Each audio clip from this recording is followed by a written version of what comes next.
Ар бир адам жаман иштери үчүн эртеби кечпи жооп берерин билет. Бирок колубуздан келип туруп кылбай койгон жакшылыктарыбыз үчүн дагы жооп бере тургандыгыбызды баары эле ойлоно бербейт. Ыйык жазууда ким жакшылык кылуу керек экендигин билип туруп жакшылык кылбаса, ал күнөө кылган болот деп айтылат. Бул аракетсиздик күнөөсү.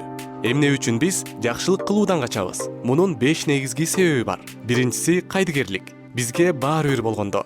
Экинчиси жалкоолук. Анткени жакшы иш кылуу үчүн күч жумшоо керек. Үчүнчүсү таарыныч. Бизди таарынткан адамга жардам бергибиз келбейт. Кийинкиси көңүл калуу. Адамдардын жакшылыкты билбегенден улам кол шилтеп салабыз. Акыркысы шылтоо. Баары эле ушинтип жатпайбы? Мен эмнеге кылышым керек деп өзүбүз тактайбыз. Бирок Кудайдын жана өз абийирибиздин алдында ар ким өзү үчүн гана жооп берет. Башкалар өтүп кеткендиктен мен дагы өтүп кеттим деп актануу бул шылтоо. Жакшылык бул жөн гана жамандык кылбоо эмес. Бул аң сезимдүү аракет. Бул тууралуу ойлонуп көрүңүз. Кудай сизге батасын берсин.